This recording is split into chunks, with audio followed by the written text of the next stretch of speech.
They say you never truly know someone until you're sitting across from them at a table, watching them try to take something that isn't theirs. Most people think betrayal happens in a dark alley or a whispered phone call, but in my experience, it usually happens under expensive recessed lighting while someone sips an artisanal latte. People don't turn on you because they hate you.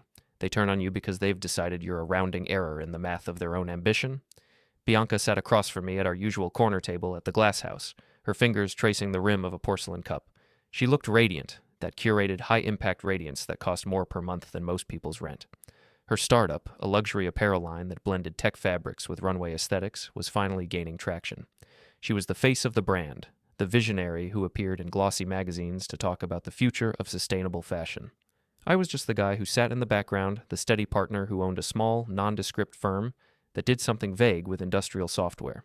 Or so she thought. "Grant, we need to talk about the logistics of the ceremony," she said, her voice smooth and practiced. "And the paperwork." "Paperwork?" I asked, leaning back.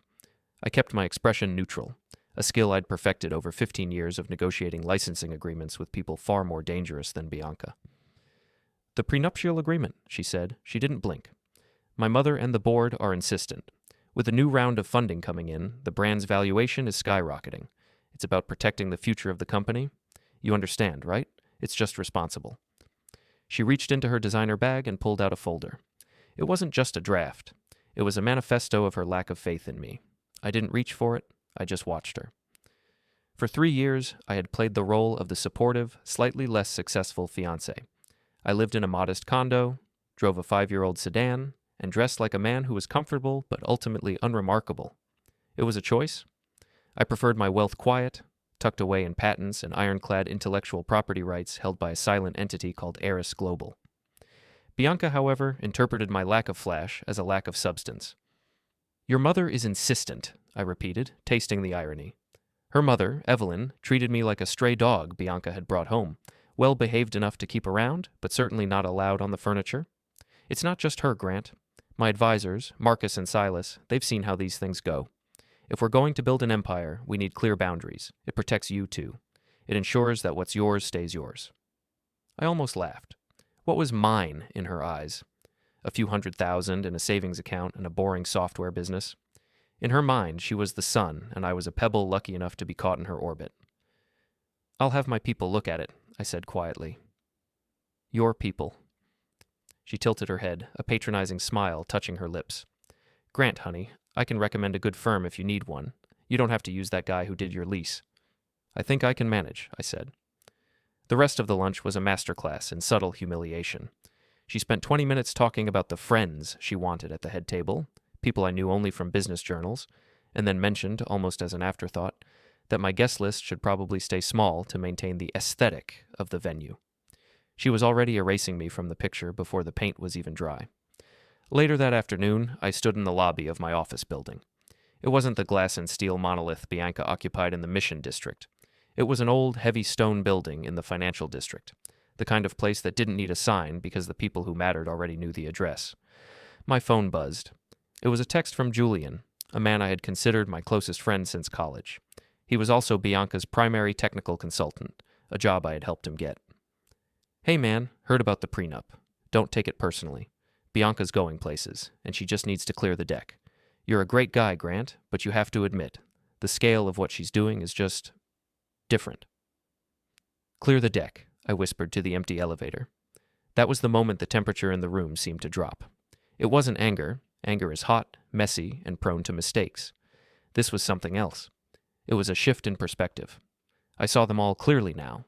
Bianca, her overbearing mother, the advisors who whispered in her ear, and Julian, the man who had decided his loyalty was for sale to the highest bidder. They saw me as a placeholder, a safe, boring utility. I walked into my private office and sat behind a desk that cost more than Bianca's car, though you'd have to be an expert in mid-century joinery to know it. I opened the folder she had given me. The terms were aggressive. It wasn't just a separation of assets. It included a lifestyle clause that essentially gave her control over our public image and a non-compete that would prevent me from ever working in any sector that touched her supply chain. She wasn't just protecting her future, she was trying to own mine. I picked up the phone and dialed a direct line that few people possessed. "Arthur, it's Grant Hale. I have a document I need you to look at. It's a prenuptial agreement from the CEO of Vela. There was a pause on the other end. Arthur Vance was the kind of attorney who handled sovereign wealth funds and hostile takeovers. Vela? Arthur's voice was dry. The clothing startup? Why are you involved with them, Grant? I'm engaged to the CEO. Or I was. Now I'm just a service provider. I see, Arthur said, though I knew he didn't yet. What's the goal? I want you to draft a counterproposal.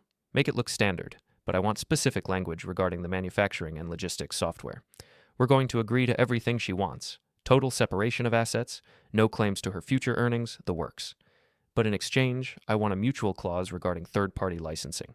If the marriage ends, all existing software licenses held by the spouses' respective entities must be renegotiated at current market rates within 30 days. And I want an escalation clause for usage fees in the event of a breach of contract. Grant, Arthur said, his tone shifting. You realize that Vela's entire automated distribution system runs on the Eris global architecture, don't you?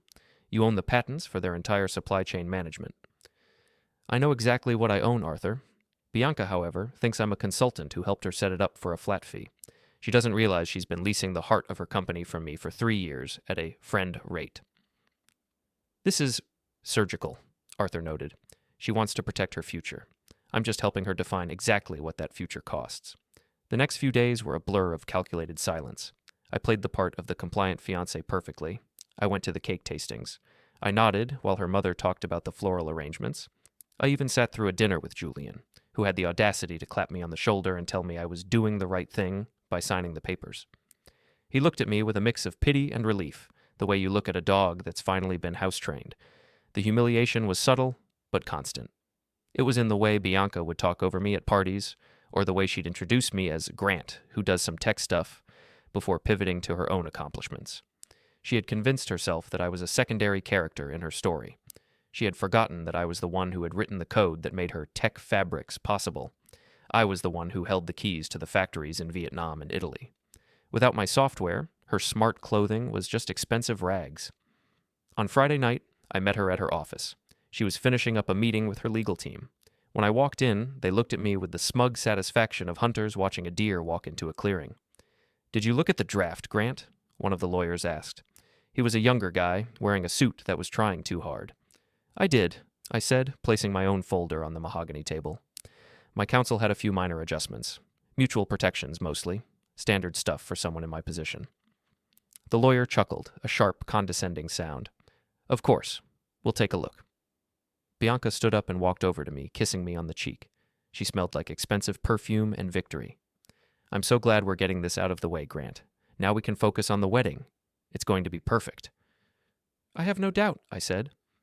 As I walked out of the building, the cool San Francisco air hit my face. I felt a strange sense of clarity. Most people, when they realize they've been underestimated, try to prove their worth. They shout, they show off, they demand respect. But there is a far more satisfying path. You let them keep their delusion. You let them build their house of cards on the land you own. You wait until they finish the roof, and then you show them the deed to the dirt. I got into my car and sat for a moment in the dark. My phone lit up with a notification from my firm's internal server. Arthur had sent the final version of the counter-proposal to Bianca's team. The hook was set. They would see Grant Hale on the document and assume it was the same Grant Hale who quietly sat through their dinners and let them pay for the wine. They wouldn't look at the fine print of the licensing triggers. They wouldn't bother to trace the holding company listed in the annex. They were too blinded by the glare of their own perceived brilliance to see the shadow I was casting over everything they built. I put the car in gear and pulled out into traffic. The city was a grid of lights, a complex system of gears and levers. I knew how all of them worked. I knew which ones to pull to make the whole thing stop. Bianca wanted a prenup to ensure I couldn't take her money. She was about to find out that I didn't want her money. I wanted her to realize that every cent she had, every bit of fame she craved, and every ounce of success she boasted about existed only because I allowed it to, and I was very close to withdrawing my permission. The law offices of Vance and Associates did not occupy a space that shouted for attention. There were no neon signs, no floor-to-ceiling glass windows overlooking the Embarcadero, and certainly no modern art pieces designed to confuse the visitors. Instead, the walls were paneled in dark, silent wood that seemed to absorb sound, and the air smelled faintly of old paper and expensive air filtration. It was a place where people came to dismantle empires or build them in total secrecy. Arthur Vance sat behind a desk that looked like it had been carved from a single piece of ancient oak.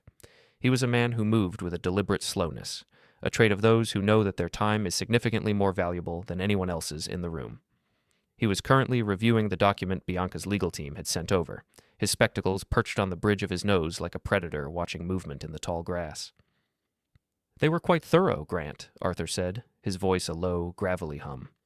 "It's a fascinating piece of work. It's not just a prenuptial agreement. It's an attempt to turn you into a nonentity. If you sign this as it stands, you essentially agree that your presence in her life is a charitable act on her part. They've even included a clause that would prevent you from speaking to the press about the relationship for 20 years following a separation." I sat in the leather chair opposite him, my hands folded calmly in my lap. "They assume I have something to say to the press, Arthur. They think I'm the kind of person who craves the spotlight she lives in. That's their first mistake. They think everyone wants to be seen." "People who live in the light always assume those in the shadows are just waiting for an invitation to join them," Arthur replied. He flipped a page. "Now, let's talk about the countermove. I've integrated the heiress global intellectual property disclosures into the annex. We've kept the language dense. To a standard family lawyer, it looks like a routine list of minor software holdings and outdated patents. But when you cross-reference these patent numbers with the automated logistics protocols currently used by Vela's manufacturing hubs, the picture changes." I leaned forward. "How long until they realize?" "Bianca's lead attorney is a man named Sterling. He's competent, but he's arrogant. He'll see the mutual nature of our additions and assume we're just trying to save face. He'll see the licensing fee escalation clause and think it's a vanity project, a way for you to feel like a big player. He won't realize that those fees are tied to the volume of units shipped through the Vela digital pipeline. He won't realize that your silent holding company owns the very air her business breathes." "Good," I said. "I want the signature. I want her to feel like she's won a great victory. I want her mother to host a celebratory dinner because they've successfully protected the family legacy from the boring guy in the sensible sedan." "You're playing a very long game, Grant. Most men would just leave." "Leaving is an exit," I said, my voice cold. "I'm not looking for an exit. I'm looking for a correction.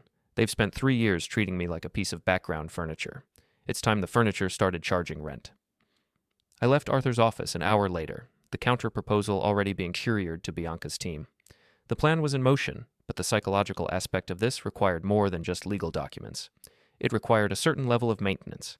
I had to remain the man they thought I was, the quiet, slightly dull, reliable Grant. That evening, I was invited to a small gathering at the home of Julian, the man who had traded our 15-year friendship for a seat at Bianca's table. Julian lived in a high-rise in Soma, a place where the walls were mostly windows and the furniture was mostly uncomfortable. When I arrived, the room was already filled with the sound of clinking ice and the forced laughter of people who were all trying to climb the same invisible ladder. "Grant, you made it," Julian said, trotting over to me with a glass of sparkling water in each hand. He was wearing a sweater that probably cost more than my first server farm. "I wasn't sure you'd be up for it, considering, the paperwork." "It's just business, Julian," I said, taking a glass. "I understand the necessity." "Exactly. That's what I told Bianca." I said, "Grant's a rational guy. He knows the math. It's nothing personal. In this town, you're either the disruptor or the disrupted. She's the disruptor. You're the rock. Every disruptor needs a rock to stand on." I looked at him, really looked at him. I saw the way he avoided my eyes, the way his gaze kept flitting to the door, hoping for someone more important to walk in. He wasn't a friend anymore. He was a traitor who had convinced himself he was just a pragmatist. "A rock," I repeated. "That's a very sturdy metaphor, Julian. But rocks can be heavy. Sometimes people find them difficult to carry after a while." Julian laughed, a nervous, jerky sound. "Right. Anyway, Bianca's in the kitchen with the girls. They're talking wedding planners. You might want to stay out here. The aesthetic talk is pretty intense." I wandered through the party, a ghost in my own social circle. I heard snippets of conversation as I passed. And once the IPO hits, the valuation will be untouchable. Poor Grant. He's just so stable, isn't he? It's almost sweet. I wonder if she'll keep him around for the victory lap. Each comment was a tiny needle, a small reminder of the consensus they had reached about my worth. I wasn't a person to them. I was a footnote. I stepped out onto Julian's balcony to escape the noise. The city stretched out below us, a glowing map of commerce and ambition. A few minutes later, the sliding door opened and Julian stepped out, his face flushed. He was alone this time. "Listen, Grant," he said, his voice dropping. "I should probably tell you, there's been some talk among the advisors. About the manufacturing side. We're looking to transition away from some of the older software architecture. We want something more proprietary, something that reflects the brand. He was talking about the Eris Global Systems. He was trying to warn me that he was planning to replace my work with his own, likely thinking he could replicate the patents I had spent a decade perfecting. Is that so? I asked, looking out at the skyline. That sounds like a major undertaking. Replacing an integrated supply chain system isn't like switching out a light bulb. I can handle it, Julian said, his ego finally surfacing. I've been looking at the code. It's solid, but it's traditional. I can make it faster, more aggressive. We don't want to be beholden to outside licenses forever. You should be careful when you start pulling at the foundations of a building, Julian. You might find that the whole thing is held up by things you don't recognize. Don't be bitter, man, he said, stepping closer. It's just progress. You had your run. You built something good, but Vela is moving into a different league. You should be happy for her, for us. He reached out to pat my shoulder, a gesture of condescending comfort.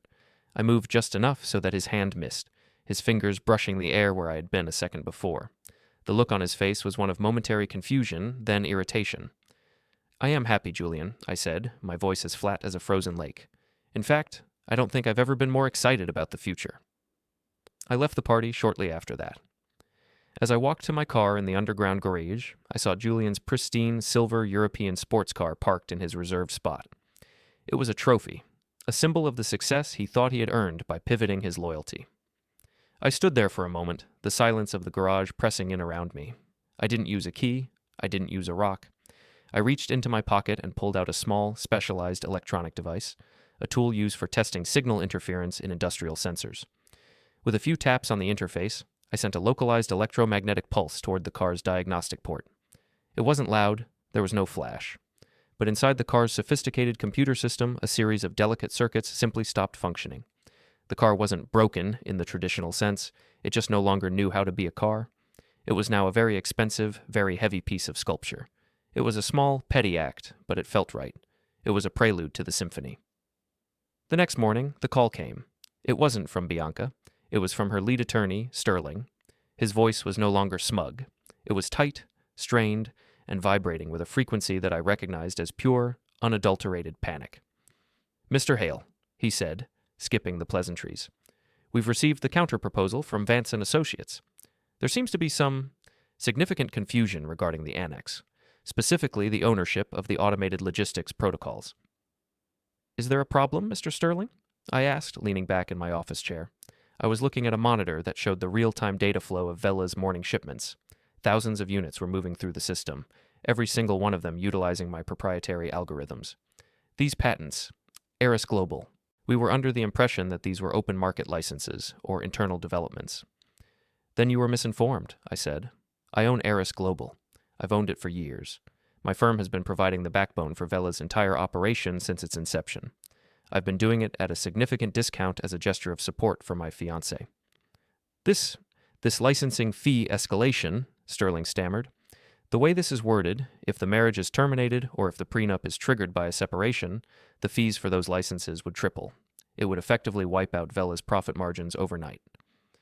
I prefer to think of it as a market correction, I said calmly.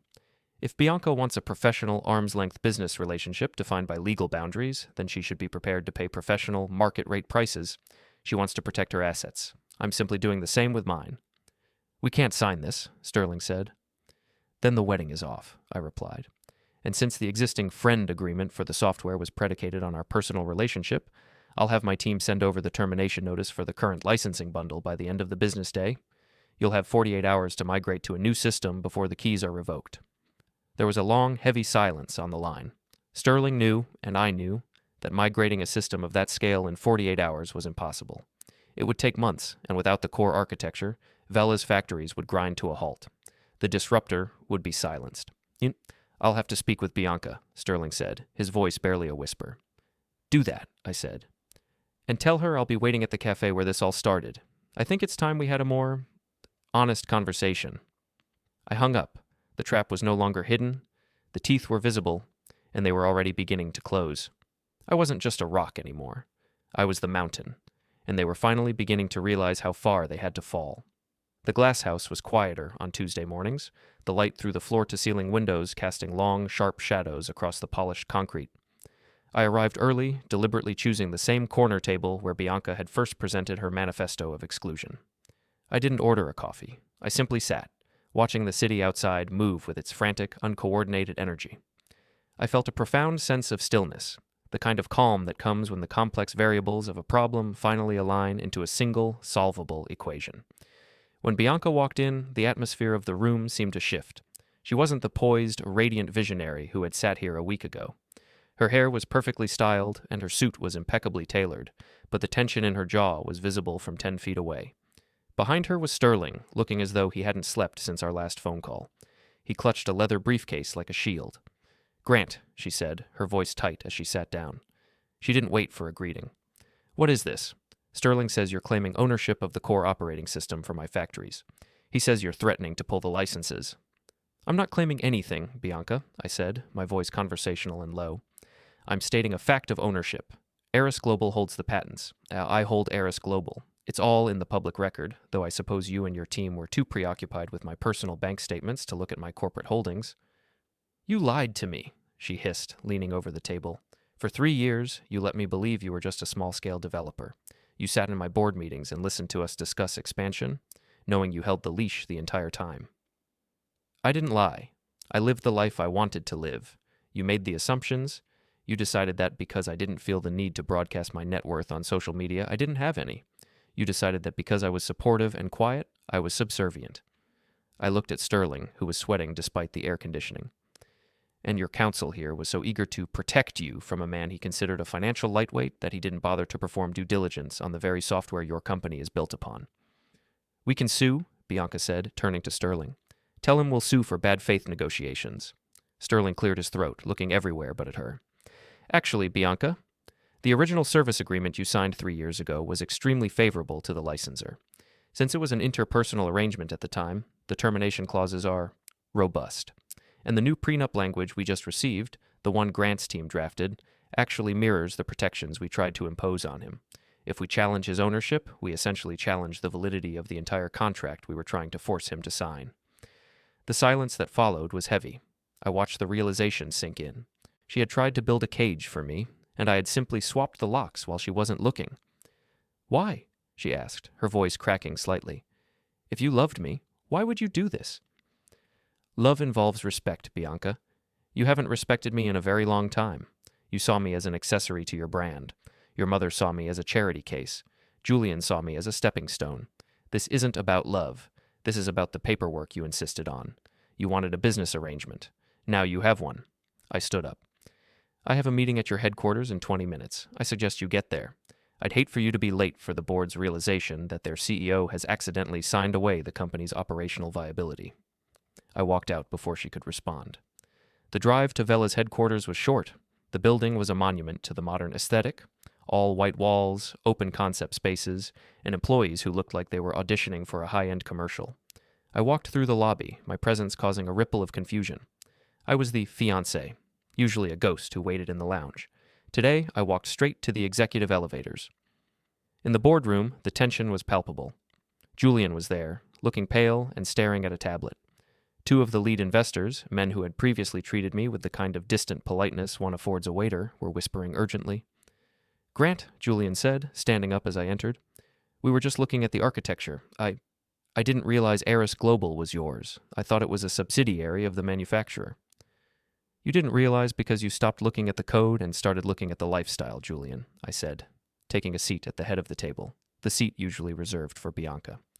"You told me you could make the system faster, more aggressive. Please show the board how you plan to do that without access to the source code I'm revoking at the end of the day." One of the investors, a man named Henderson, leaned forward. "Mr. Hale, let's be reasonable. Vela is on the verge of a massive expansion. This kind of disruption would be catastrophic for the valuation. What do you want? More equity? A buyout?" "I don't want your money, Mr. Henderson. I have plenty of my own. What I want is a change in management.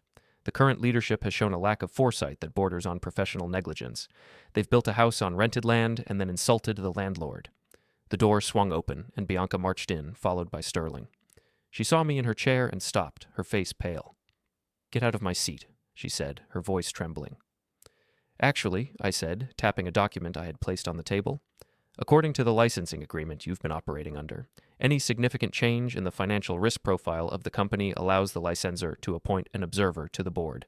Given that your legal team has just informed you that your operating costs are about to triple, I'd say the risk profile has changed quite a bit.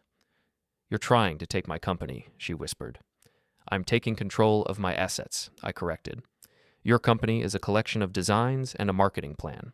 My assets are the brains and the nervous system that make those designs a reality. Without me, you're just a woman with a lot of expensive fabric and no way to move it.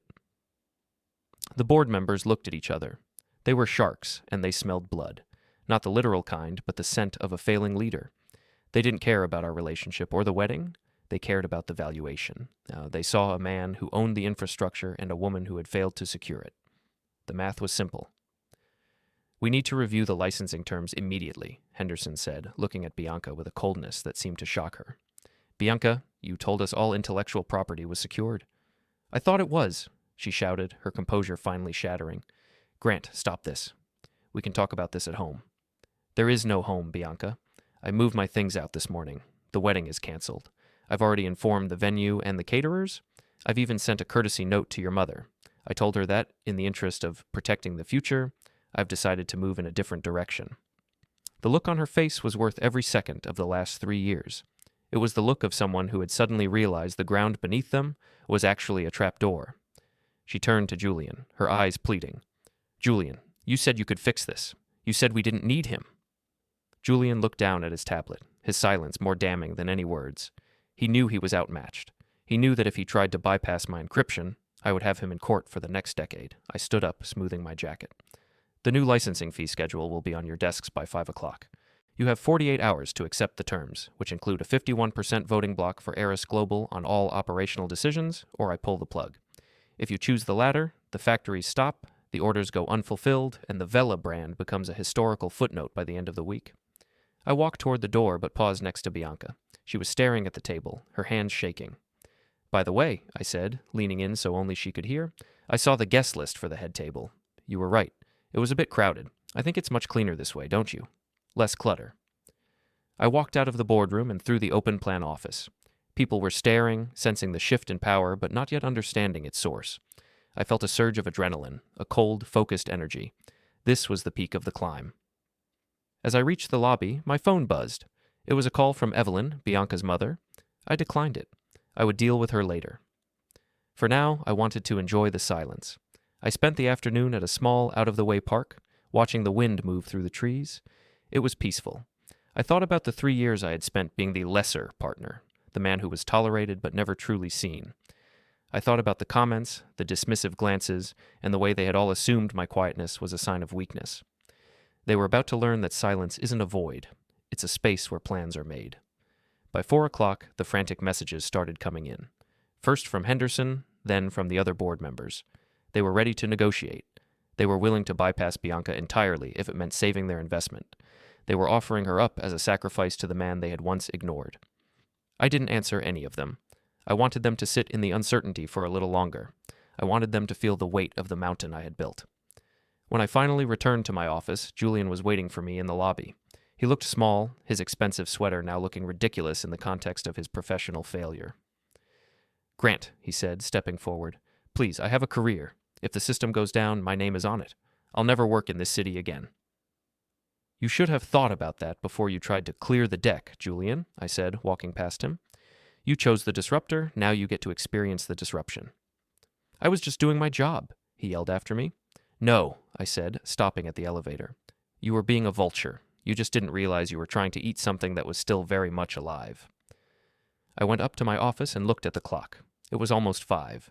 Time to send the final documents. Time to watch the empire she loved so much begin to dissolve into my hands. This wasn't just about revenge. It was about a total, systematic dismantling of the illusion they had created. The story was no longer about a wedding. It was about a takeover. And I was the only one with the keys to the vault. The aftermath of a broken engagement is usually a quiet affair, a series of awkward phone calls and the slow return of personal belongings. But when the engagement is a pillar of a multi-million-dollar brand, the collapse is loud, public, and remarkably efficient. By Wednesday morning, the rumors had already begun to circulate through the industry like a slow-moving fog. People knew the wedding was off, but they didn't yet know that the foundations of Vela were cracking. I spent the morning in my home office, a space Bianca had always referred to as my hobby room. It was here, surrounded by 3 monitors and the low hum of high-end servers, that I began the second phase of the correction. Revenge is a process of subtraction. First, you remove the support, then you remove the status, finally, you remove the choice. My phone rang incessantly. The most persistent caller was Evelyn, Bianca's mother. I finally answered, curious to hear the tone of a woman who was seeing her social capital evaporate in real time. "Grant, what on earth is happening?" Her voice shrill, stripped of its usual rehearsed elegance. "I've been getting calls from the florist, the caterer, and even the gallery. They say you've withdrawn the deposits. Do you have any idea how embarrassing this is? Bianca is devastated. She's at the office trying to manage a crisis you created over some trivial disagreement about a contract." "It isn't a disagreement, Evelyn," I said, leaning back and watching a data visualization of Vella's logistics slowing to a crawl. "It's a realization, and I didn't create the crisis. I simply stopped subsidizing it. As for the embarrassment, I'm sure a woman of your social standing can navigate a few canceled reservations. Just tell them the truth. The groom decided the cost of admission was too high." "You're being incredibly petty, Grant. You're trying to ruin her because your pride was hurt by a legal document. It's small-minded. I think you'll find that when the board votes to remove her as CEO by the end of the week, petty will be the least of her concerns. Good luck with the fallout, Evelyn. I'd suggest selling your shares before the afternoon bell." I hung up before she could respond. It felt like clearing a minor glitch in a system. The true work was happening at the corporate level. Vella's board of directors had spent the last 24 hours in an emergency session. My terms were clear. Eris Global would maintain the software licenses only if the company underwent a total restructuring. That restructuring included the immediate removal of Bianca as the controlling officer and a redistribution of equity to cover the new licensing fees. I wasn't just taking a seat at the table, I was redesigning the table itself. At noon, I received a notification that a group of Vella's primary investors, led by Henderson, had requested a private meeting at a neutral location.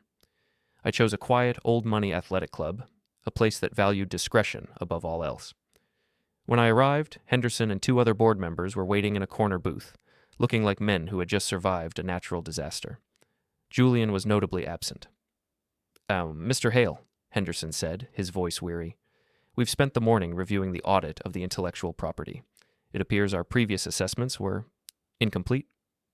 "That's a very polite way of saying you ignored the fine print because you liked the growth projections," I replied. "Regardless," Henderson continued, "the company cannot survive the transition you've proposed without a massive injection of capital or a total capitulation to your licensing terms. Bianca is refusing to step down. She claims this is a personal vendetta and that the courts will see it as such. She's welcome to try the courts. In 2 years, when the legal process reaches a conclusion, Vella will be a memory. The manufacturing hubs are already flagging the system as unauthorized. Without my daily override codes, the automated cutters stop. The shipping labels don't print. The inventory management system goes dark. Every hour she spends fighting me is an hour she spends losing the company's value." I took a sip of mineral water. "She wants to believe this is about a hurt ego. It isn't. It's about the fact that she tried to use a legal instrument to diminish my standing while her entire empire was built on my generosity. I am simply withdrawing the generosity." "If we move to remove her," the second board member asked, "will you stabilize the platform?" "I'll do more than stabilize it.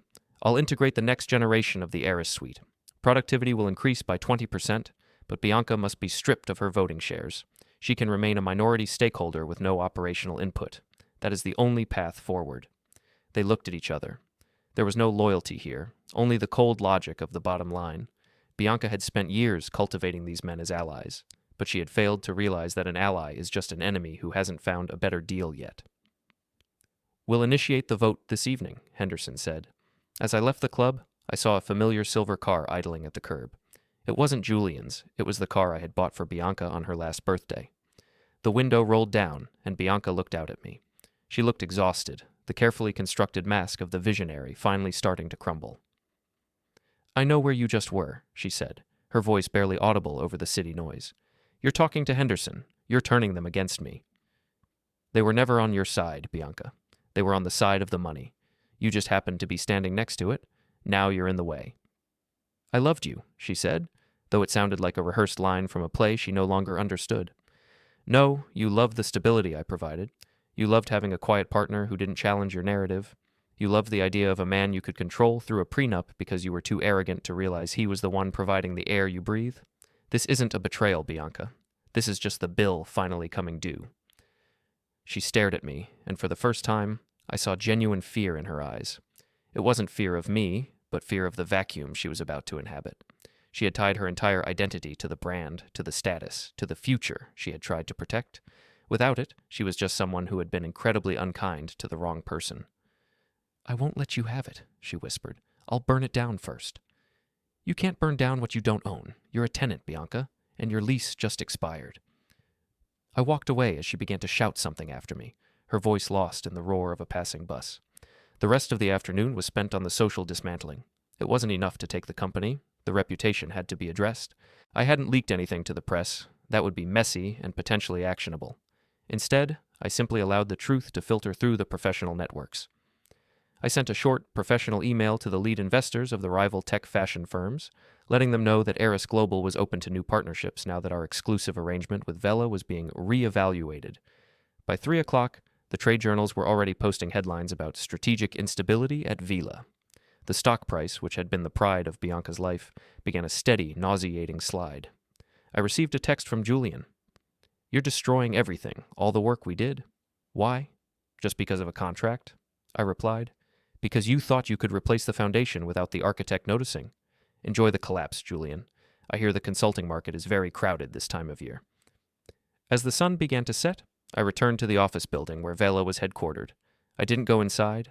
I sat in a park across the street, watching the lights in the executive suite. I knew what was happening in there. The board was meeting, the lawyers were arguing, the dream was being dismantled by the very people who had helped her build it. Suddenly, the lights on the top 3 floors went out. It wasn't a power failure. It was the system. My automated script had triggered. The unauthorized status had escalated to a total lockout. Every computer, every electronic lock, every digital interface in the Vela offices was now displaying a single static image, the Eris Global logo. In the darkness of the offices, I could see the faint glow of smartphone screens as people tried to figure out what had happened. They were trapped in a building that no longer recognized them. My phone buzzed. It was a notification from the board's legal counsel. The vote had passed. Bianca had been removed as CEO, effective immediately. Her shares were being forcibly diluted to cover the emergency licensing arrears created by the new fee schedule. I stood up and brushed the dust from my trousers. The first 3 acts were over, the structure was gone, the support was gone, the status was gone. But there was one final task. A final meeting was required to ensure the lesson was fully understood, not in a boardroom and not in a cafe, but in the ruins of the ambition she had prioritized over everything else. I walked toward my car, feeling a sense of profound weightlessness. People often mistake revenge for a heavy burden, something that consumes the person seeking it. But when done with mathematical precision, it's the opposite. It's a shedding of weight. It's the removal of all the parasitic people and expectations that have been dragging you down for years. I drove toward the waterfront, where Vela's flagship boutique was located. It was a glass-enclosed space that was supposed to be the jewel in her crown. Tonight, it would be the site of the final signature. As I drove, I saw a notification on the newsfeed. Vela's valuation had dropped by 40% in 4 hours. The visionary was being erased from the headlines, replaced by talk of technical failures and management overhauls. The world was moving on. It didn't care about Bianca. It didn't care about the wedding. It only cared about who held the keys. And as I pulled up to the curb, I felt the keys in my pocket, heavy and cold.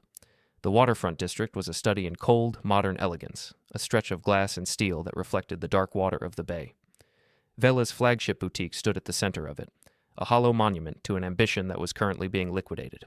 The lights inside were dim, but the storefront was still illuminated by the street lamps, showing the mannequins dressed in garments that were now essentially legal liabilities. I parked my car a block away and walked toward the entrance.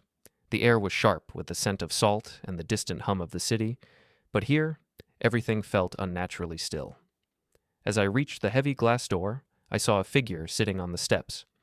It was Julian. He looked diminished, his posture slumped, the frantic energy of the previous days replaced by a hollowed-out exhaustion. "They won't let me in," Julian said, not looking up as I approached. "My keycards are all disabled, even my remote access to the secondary servers. It's like I never existed in that system." "Systems are binary, Julian," I said, standing over him. "You're either authorized or you aren't. There is no middle ground for old friends who decided to hedge their bets." I spent 2 years on that architecture, he muttered, finally looking at me. His eyes were red-rimmed. I helped her build the brand identity.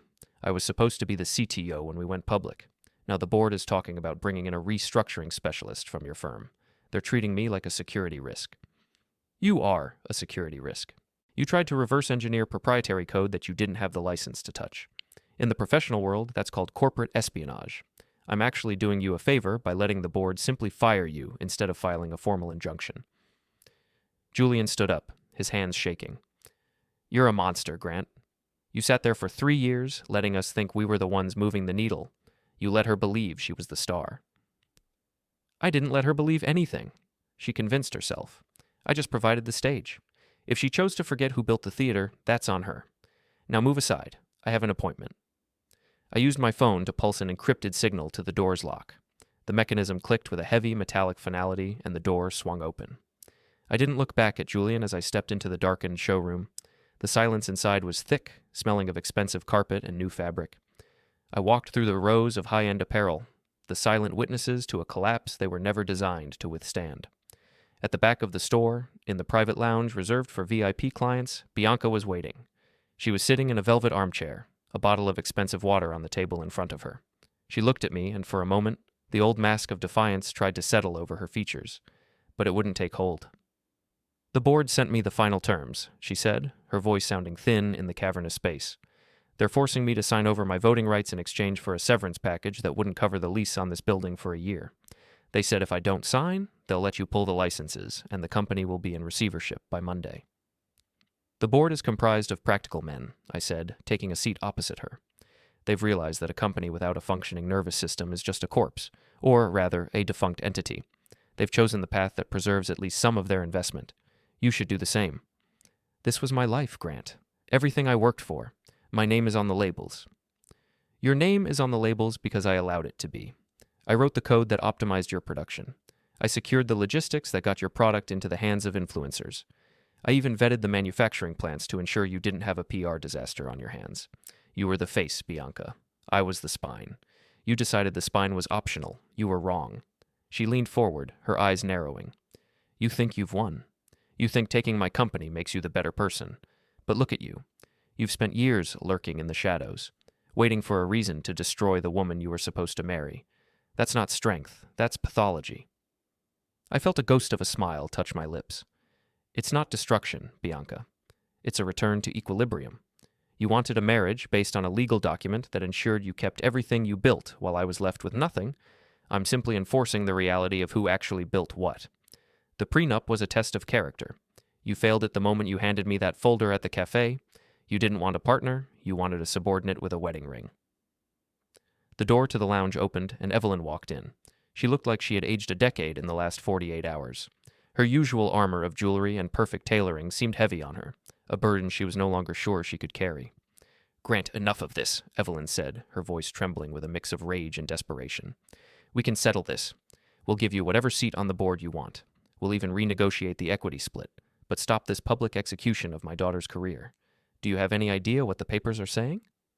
I don't read the gossip columns, Evelyn, and there is no we anymore. The board has already made their decision. Bianca is out. You, as a secondary investor, are currently holding shares that are worth approximately 20% of what they were on Monday. If you're looking for someone to blame, look at the woman who thought she could treat her fiancé like a utility. Evelyn turned to Bianca, her face contorting. I told you to be careful. I told you to make sure he was taken care of, but you had to be so heavy-handed. You had to listen to those lawyers. Don't you dare, Bianca snapped, standing up. You were the one who insisted on the lifestyle clause. You were the one who said he was a limitation on the brand. I watched them turn on each other with a detached fascination. It was like watching a machine tear itself apart once the central gear had been removed. They were no longer a family or a team. They were just two people trapped in a sinking ship, arguing over who was responsible for the whole. I stood up and placed a single sheet of paper on the table. It was a simple agreement. It stated that Bianca would voluntarily resign all claims to the Vela trademark and transfer her remaining shares to Eris Global in exchange for the cancellation of all personal debts she had incurred through the company's credit lines. Debts I knew she couldn't pay now that her salary was being suspended. Sign it, I said. And if I don't, Bianca asked, looking at the pen, then I initiate the secondary protocol. I'll let the company fall into receivership. I'll buy the assets back for pennies on the dollar during the liquidation sale, and you'll be left with nothing but the personal liability for the outstanding leases and the lawsuits from the investors. You'll be tied up in litigation for the next decade, and by the time you're done, you won't even be able to get a job in a retail outlet, let alone run a brand." Bianca looked at her mother, then back at me. The silence in the room was absolute. I could see the moment the last of her resistance evaporated. It wasn't a dramatic realization, it was a cold, hard surrender to the math. She picked up the pen and signed the document with a hand that was surprisingly steady. "There," she said, tossing the pen onto the table. "You have your company. I hope you enjoy the silence of it." "I've always enjoyed the silence, Bianca. It's where the real work gets done." I picked up the document and tucked it into my jacket. "I've arranged for a car to take you and your mother home. Your personal effects from the office will be couriered to you tomorrow. Please don't return to the building. Any further communication should go through Arthur Vance." I walked out of the lounge and back through the showroom. The mannequins were still there, staring into the dark. I felt a sense of completion, a closing of a circle that had been open for far too long. As I stepped out onto the sidewalk, the cool air felt like a benediction. Julian was gone, leaving only a discarded coffee cup on the steps. I looked up at the Vela logo above the door. Tomorrow, that sign would be taken down. The name would be changed. The brand would be folded into the Eris Global portfolio, another quiet, profitable asset in a world of loud, failing ambitions. I reached into my pocket and pulled out my phone. I sent a single text to Arthur. "It's done. Initiate the rebranding phase, and move the primary servers to the Tahoe facility. I want a fresh start by Monday." I walked to my car, my footsteps echoing against the pavement. The revenge wasn't a spike of adrenaline or a moment of triumph. It was the quiet, steady hum of a system finally running as it was intended to. The obstacles had been removed, the betrayers had been neutralized, the math had been resolved. I drove away from the waterfront, not once looking in the rearview mirror. There was nothing left to see. The future I had once imagined with Bianca was gone, replaced by a reality that was far more stable, far more honest, and entirely under my control. The story was reaching its final movement. The board was subdued, the antagonists were dismantled, and the empire was mine. There was only one thing left to do, the final strike that would ensure the lesson was permanent. The finality of a system shutdown is a beautiful thing to witness when you are the one who scripted the sequence. It doesn't scream, it simply ceases to be. By Monday morning, the Vela corporate offices were no longer a hub of fashion tech innovation. They were a crime scene of failed ambition, being picked apart by a team of auditors I had hand-selected to ensure that every scrap of value was funneled directly into Eris Global. I chose the location for the final meeting with a specific purpose in mind. It was an empty warehouse on the outskirts of the city, the very first facility Bianca had leased when she was still just a girl with a sketch pad and a dream I had foolishly believed in. It was cold, the air tasting of dust and stale industrial grease. There were no cameras here, no polished concrete, and no artisanal lattes. It was just the skeleton of a business that had forgotten its origins. I was standing by the loading dock, watching the gray morning light filter through the high, grime-streaked windows, when I heard the sound of a car pulling up outside. One car. I had made it clear to Bianca that if she wanted the final release papers, the ones that would indemnify her from the impending investor lawsuits, she had to come alone. The heavy steel door creaked open, and she stepped inside. She wasn't wearing the designer suits anymore. She was in a simple trench coat, her face pale and devoid of the meticulous makeup that had been her armor for years. She looked around the cavernous space, her eyes landing on the rusted rafters. "You always did have a sense for the dramatic, Grant," she said, her voice echoing, "bringing me back here. Is this where the final blow happens? In the place where we started?" "It's not drama, Bianca. It's symmetry," I said, not moving from my spot. "This is the last asset tied to your name. Eris Global has acquired the lease. Once you sign the release, this building, the brand, and the legacy of Vela are officially closed. The new entity, Eris Industrial Systems, begins operations tomorrow. We'll be repurposing your supply chain to manufacture medical sensors. It's a much more stable market than high-end leisure wear." She walked toward me, her footsteps hollow on the concrete. "You're turning my life's work into a factory for sensors? You're erasing me entirely.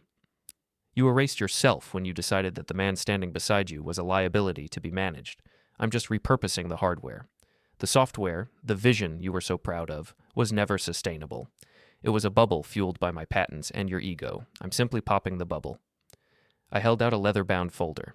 Inside were the papers that would grant her the legal immunity she desperately needed to avoid the fallout of the company's collapse. It was her ticket to a quiet, albeit diminished, life. She didn't take it immediately.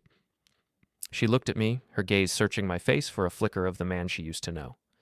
Did you ever actually love me, or was I just a 3-year experiment in market control? I loved the person I thought you were, I said, my voice as level as a horizon. But that person was a projection. The real you is the woman who sat in a lawyer's office and tried to ensure I would be left with nothing if I ever stopped being useful to you. That person isn't worth an experiment, let alone a life. You're so cold, she whispered. It's like you've been replaced by an algorithm. Algorithms are honest, Bianca. They react to inputs. You provided the input. This is the output.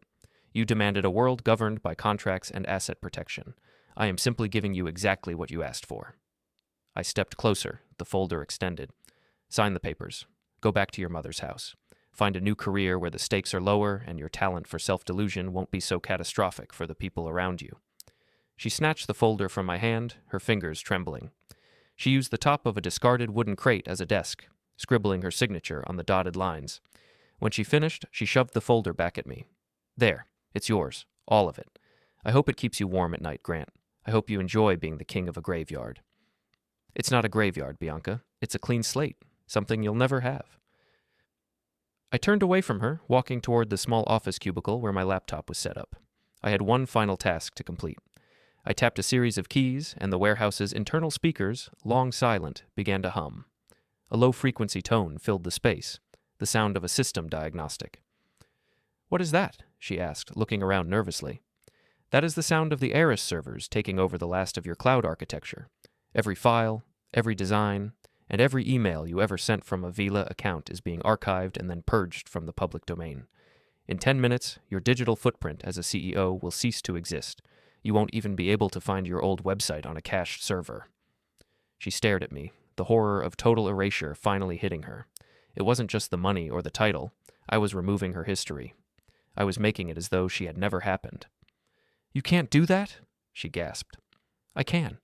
Because you signed the data management clause in the first draft of the prenup you were so eager for me to agree to.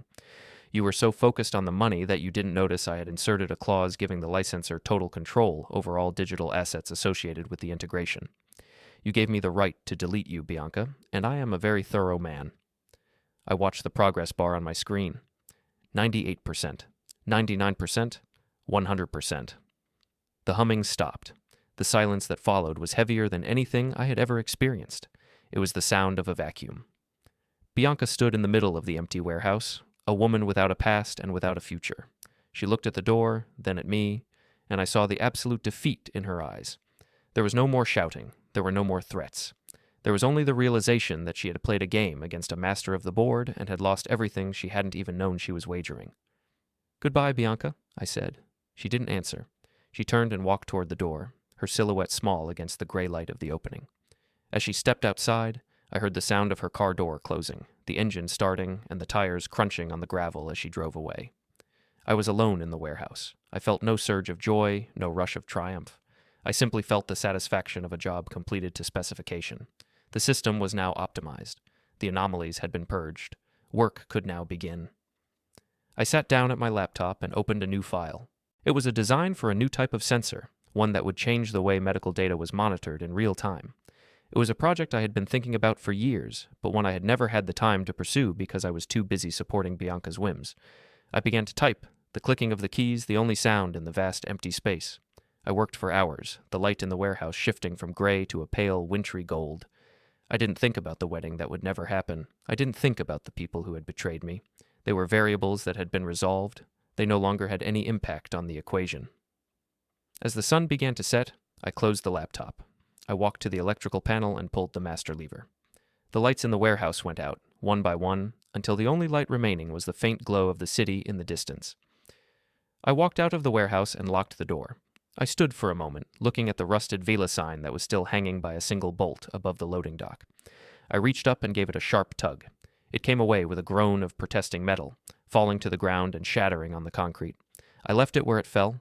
I got into my car and drove toward the city. The traffic was heavy, a river of people moving toward their homes, their lives filled with the small dramas and minor betrayals of the everyday. I moved among them, a silent predator who had finished his hunt. There would be no epilogue, no retrospective, no reflection on what might have been. The story of Grant Hale and Bianca had ended the moment the first license was revoked. What remained was only the work, and for the first time in my life, the work was entirely mine. I reached the bridge and looked out over the water. The bay was dark, the surface unbroken. It was a perfect mirror of the world I had created for myself. A world of order, a world of control, a world where the silent partners were the ones who truly held the power. I pressed the accelerator and moved into the fast lane, leaving the ruins of the past behind me. The revenge was complete, the system was restored, and I was finally, perfectly alone.